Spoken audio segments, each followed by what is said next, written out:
Assalamualaikum warahmatullahi wabarakatuh. Di sini saya akan menyampaikan materi esai mengenai korupsi sebagai masalah struktural. Mengapa penegakan hukum saja tidak cukup? Korupsi di Indonesia bukan hanya persoalan oknum atau pelanggaran hukum semata.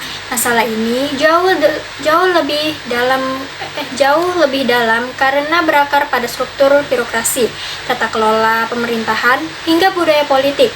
Berbagai penelitian, termasuk temuan pada tahun 2020, menunjukkan bahwa lemahnya pengawasan internal, rendahnya integritas aparatur, dan regulasi yang tidak jelas membuat korupsi terus berulang.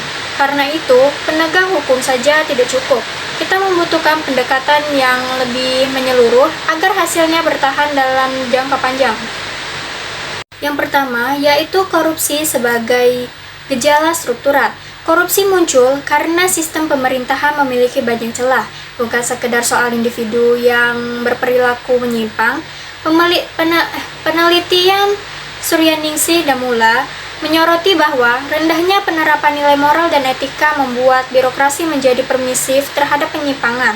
Sementara Yuliandra dan rekan-rekan menunjukkan minimnya transparansi, akuntabilitas, dan pengawasan internal sehingga korupsi tumbuh sebagai fenomena sistematik.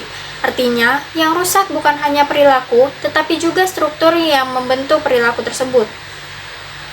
Yang kedua yaitu keterbatasan penegakan hukum. Walaupun Indonesia memiliki aturan anti korupsi yang cukup lengkap, pelaksanaan masih memiliki kendala. Menurut Siregar et al., kapasitas aparat yang terbatas, intervensi politik, dan koordinasi antar lembaga yang lemah sering menghambat penindakan. Wahyu 2020 menambahkan bahwa regulasi yang tumpang tindih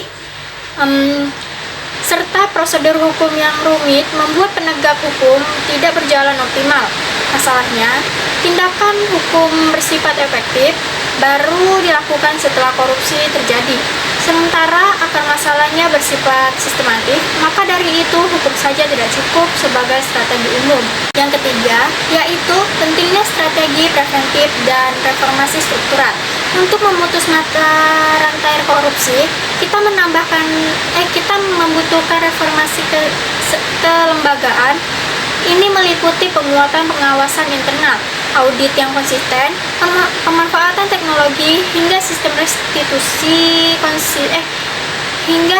restitusi untuk memulihkan kerugian negara. Upaya pemberantasan korupsi juga harus menyentuh aspek budaya. Integritas aparatur perlu dibangun melalui pendidikan nilai, pelatihan etika publik, dan evaluasi kinerja yang fokus pada tanggung jawab publik. Yang kelima, yaitu partisipasi masyarakat. Keterlibatan masyarakat menjadi pilar penting. Yuliandra et al. menyebutkan bahwa masyarakat dapat mengawasi pemerintah melalui akses informasi, mekanisme pelaporan, dan pemantauan anggaran.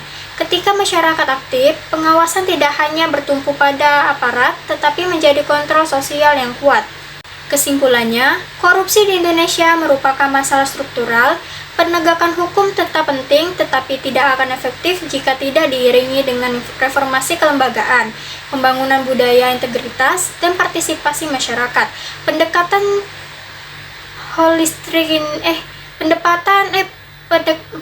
holistik inilah yang tidak hanya menekankan praktik korupsi, tetapi juga memperkuat transparansi, akuntabilitas, dan kualitas tata kelola negara. Jika seluruh komponen ini berjalan bersama, barulah kita dapat memutuskan rantai korupsi secara berkelanjutan.